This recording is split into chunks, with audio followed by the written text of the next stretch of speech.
बड़ी खबर पश्चिम बंगाल से और आपको बताते हैं। पश्चिम बंगाल से बड़ी खबर यह है कि हुगली में स्थानीय लोगों के साथ बीजेपी कार्यकर्ताओं ने टीएमसी नेताओं पर अंडे फेंके हैं। तो श्रीपतिपुर इलीपुर के स्थानीय नेता ने इस दौरान हाथ जोड़कर लोगों से माफी मांगी है। तस्वीर आप देख लीजिए।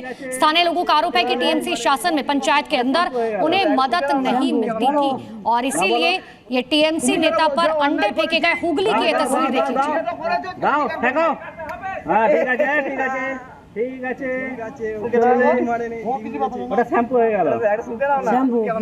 और एक और बड़ी खबर बंगाल के पश्चिम बर्धमान से, जहां पर टीएमसी नेता नित्यानंद अधिकारी को कोर्ट में पेशी के बाद वापस ले जा रही थी। इसी दौरान वहां मौजूद लोगों ने टीएमसी नेता पर अंडे की बरसात कर दी।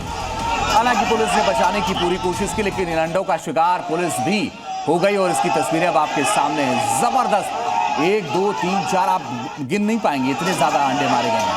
और आप तस्वीरें देखिए टीवी स्क्रीन पर कि किस तरह से एक के बाद एक भारी भीड़ पहुंच गई और अंडे फेंकने लगी। तो देखिए जितने लोग वहां पर मौजूद हैं सभी के हाथ में आपको अंडे दिखाई देंगे। अंडे वाली पॉलिटिक्स अब पश्चिम बंगाल में साफ तौर पर देखने को मिल रही है। टीएमसी नेता की वहां परेड निकाली गई। टीएमसी नेता शमशूल की परेड निकाली गई।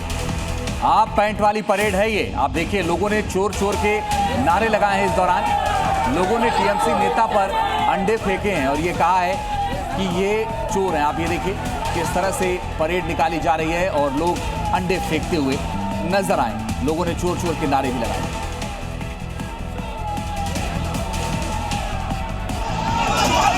तो अब आपको ये टीएमसी नेताओं पर फेंके गए अंडे की 3 तस्वीरें दिखा रखे हैं।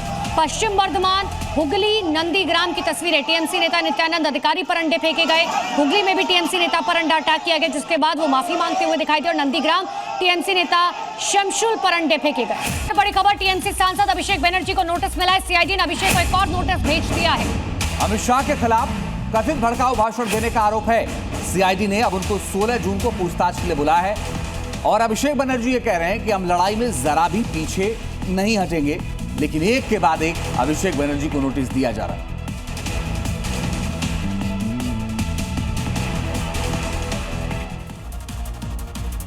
तो आपको बताएं कि सलाखों में दीदी के भतीजे, जी हां, अभिषेक बनर्जी ने क्या कहा और यह कैसे सब कुछ हुआ, आप ये समझिए। चुनाव के दौरान डीजे को लेकर कोई शिकायत नहीं थी। सरकार बदल गई तो बार बार मेरे खिलाफ केस दर्ज कर रहे हैं, ये लगातार टीएमसी की तरफ से कहा जा रहा है।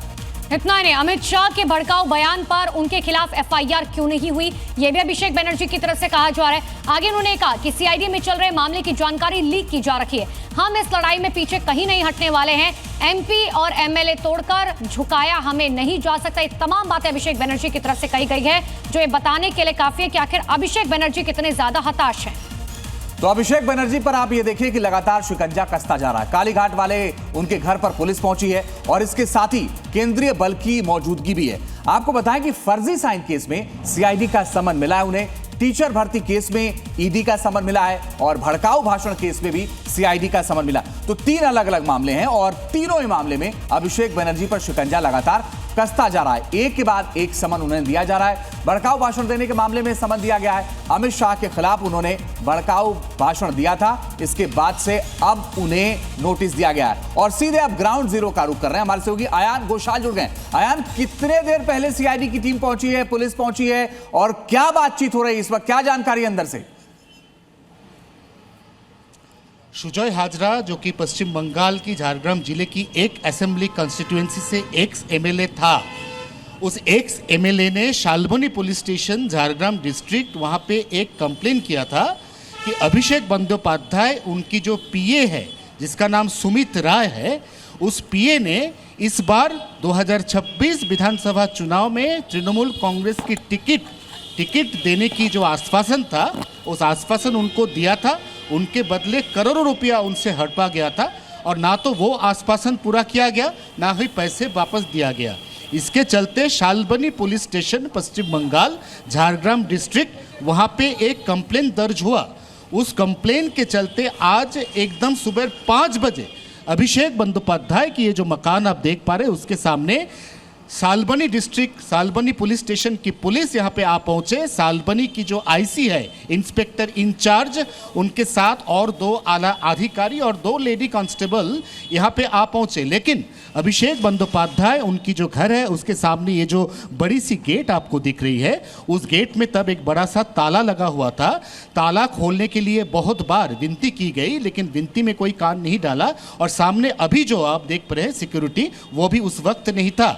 इसके चलते लोकल पुलिस स्टेशन कालीघाट में सालबनी थाना की जो पुलिस वो गए और पहुंचे और पुलिस से सहायता मांगी कि वो एक मुद्दे को लेकर अभिषेक बंदोपाध्याय के घर में वो सर्च करना चाहते हैं। उसके पास वारंट है और वो सर्च करने के लिए घर के अंदर जाना उसके लिए बेहद ज़रूरी है, जो कि वो अभी जा नहीं पा रहे। इसके चलते लोकल पुलिस यहाँ पे आए। डिजास्टर मैनेजमेंट ग्रुप, जो कि पश्चिम बंगाल फायर ब्रिगेड के साथ ही साथ काम करता है, उनके पास जो इक्विपमेंट था, उस इक्विपमेंट के जरिए इस गेट के बिल्कुल सामने एक दूसरा ताला लगा हुआ था, उसको तोड़ा गया।